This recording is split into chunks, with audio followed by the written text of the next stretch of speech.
Welcome back. Today we're going to be making a sci-fi cube and it's all going to be done easily. Let's get into it. So the first thing we're going to do is click A on the keyboard to select everything on our scene and type X or just click X on the keyboard and left click to delete everything from our scene. So we're going to now add in a cube. So we're going to go here on the top corner, left hand corner, add in a mesh and add in our cube, or click Shift A and add in mesh, just to easily do it from the keyboard shortcuts. Okay, so we have our cube, and what we need to do now is go into the shader editor. So I have to half the screen here by going to the corner, and then let's go into the drop down menu on the right hand side and get a shader editor. I'm going to click N on the keyboard to just hide this panel here, and I'm going to click new to get a shader for a new material for this cube. Okay, now the first texture we're going to add is a Voronoi texture. So we can click Shift A on the keyboard again. It's a keyboard shortcut, and type Voronoi. So just type texture and you get in here. Okay, or you can add it from the top here and you get Voronoi texture. Okay, so let's then we join this to the base color of the principal BSDF. And while we're doing that, remember, let's go into the top panel here, right? And you can use the scrolly to middle mouse button and scroll to get this panel. Like that's what I'm doing now. And or you can click Z on the keyboard and then get material preview, or just do it from the panel here. Okay, right. So now we have the Voronoi texture. We then have to connect it, which we have done. Then we add in a, let's add in a color ramp. Okay, let's add in our color ramp. Shift A, color ramp, and let's get in our color ramp. Let's put that in between our principal BSDF and our Voronoi texture.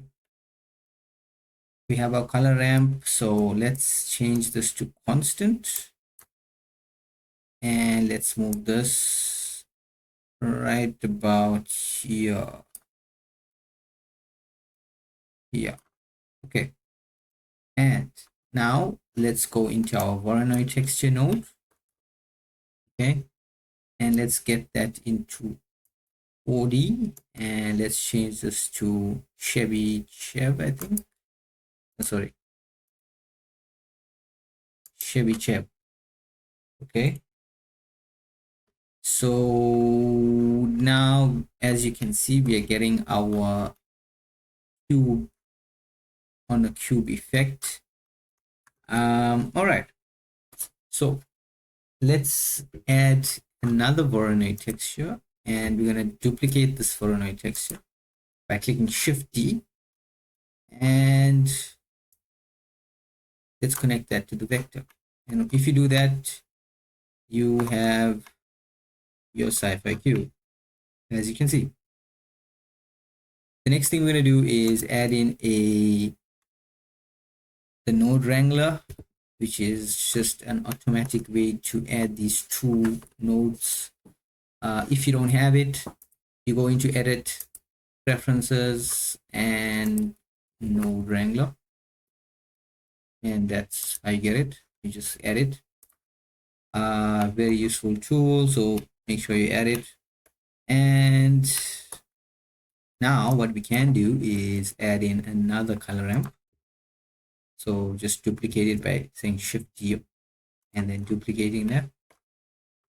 Sorry guys, I do not have the screencast keys. it's not working with this version of Blender. So yeah, I have to try and get that and see if it works again. So then we take this distance and we connect it to the color ramp, and we're going to take the color ramp and then connect it to the emission shader, and yeah, so we can then change this color to color that we like, and let's increase that emission so I can see what's happening. So the color ramp, I changed it to a color I like. Let's make it, I mean, I like the blue, light blue. Let's make it light blue. Okay, that looks more sci-fi. And then increase this emission strength. So you have your cube, your sci-fi cube, and that's basically in a nutshell how you do it. Let's increase the scale here though, but and that gives us more cubes. You know, you can even do it like this or like that or like that. Let's make it 7 or 6. I mean, 7 looks good. Let's keep it at that. And that's basically how you get the setup. So this is the setup. This is the nodes, just so you can see it in real time. So we had the principal BSDF, then we added the Voronoi texture, then the color ramp, and the other one, Voronoi texture, then the mapping, then the texture coordinate. Then we created a duplicate of the color ramp and added that to the emission shader while increasing the emission shader. Now, let me add in a camera to see how this looks. So let's go to Shift A and add in a camera, or add in a camera from the drop down here by clicking Add Camera, and let's check what it looks like. So the camera, where's our camera? Camera is around here. Just want to make it more straight, so let's put 90 and let's put that 0, 0, and let's just hide that panel by clicking N.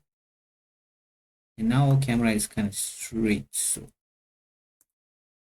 let's click that back.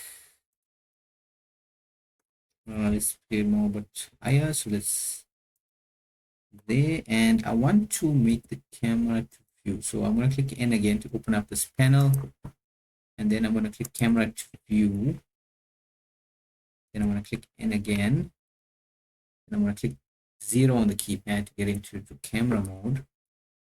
Now I can see how this is working. So let's hold the mouse up, middle mouse button up, and that's how it looks from the top. Okay, and we can zoom in and out. Okay, and right, I think that's good. So let me render this out and you guys can see the image. So that's how it looks like that. Let's decrease this from the world, and let's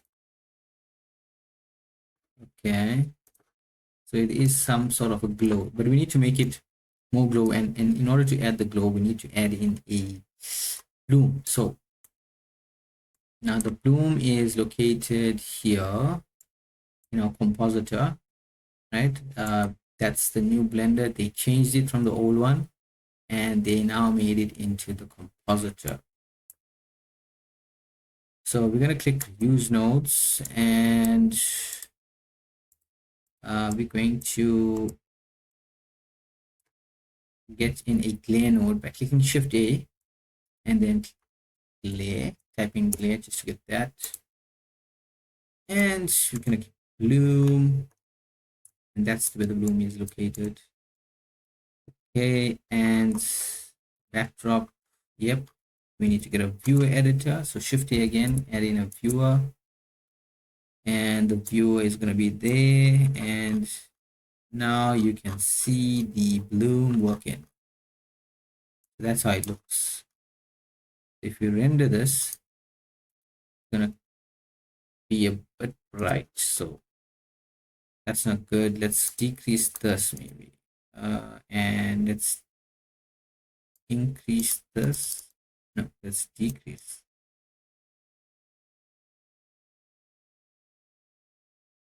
We could do it like that. No.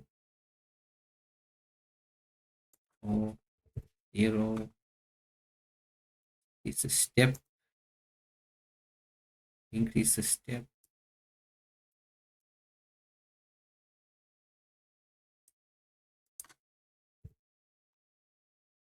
Zero 0.1. Could decrease the size of it. I think. Now it looks sci-fi. Okay, let's make that a little bit lower. Now it really looks sci-fi. This looks awesome. Let's make the quality high. I mean, you guys can play around with this. That's basically how you do it. Now I would like this cube to rotate. So I'm gonna just flip it by clicking R on the keyboard, getting that to the middle, and left clicking to deselect it. And then I'm gonna say R Z because I want it to be on the Z axis. So I want to animate this now. So I'm going to say R in the scene Z minus 360. Okay. And then I'm going to click I to get in a point. So it's there, and let's go to 250. 250 is R Z 360. And we'll get I. So now we have our cube rotating. Let's render the image. Okay, let's get this. Let's just get the animation. I just wanna go into shader again. Let's try and decrease this, but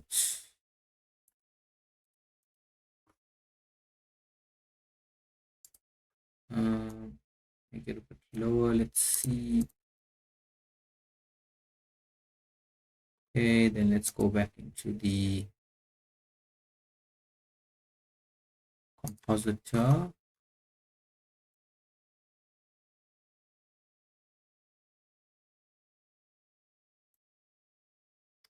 Maybe that looks better.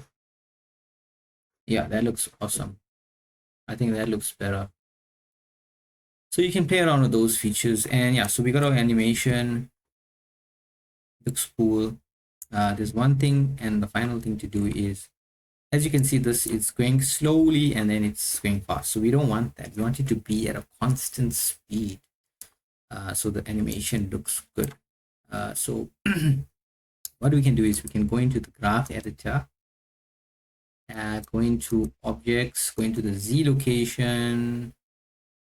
Then we're going to click A to select everything, and we're going to click T on the keyboard, and we're going to click linear. So now let's play it back.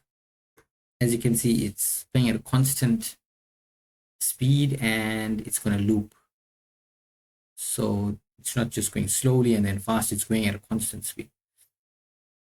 And that's basically how you do it. The final thing is to, let me just show you the node setup one more time so you can have a look at it, and then I'm going to show you the output. So this is the node setup. You can pause it. That's what it looks like, and that's how you get the nodes. Oh yes, the last thing I forgot to do is add in some metallic. Yeah, so the principal BSDF, I put it to 1, and the roughness. So I decrease the roughness and to get a more metallic look, sci-fi look.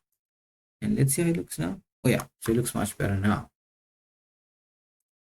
So yeah, so that's just to get it more like metallic. And so this is the output. So you rendering it in EV. You're gonna click simplify, motion blur, I mean ray tracing. I guess I don't even know what this does, but it changed it from the old. And yeah, you can then render it out. Render it out into FFmpeg if you wish, and go into MPEG 4, pick high quality, and the desired location to put it in. And I'm sure this will take about, it took me about like not even like a long time. It was just quick. Eevee is so quick with this. And then you have your animation. And thanks for watching. I hope to see you in the next tutorial. Yeah. Bye.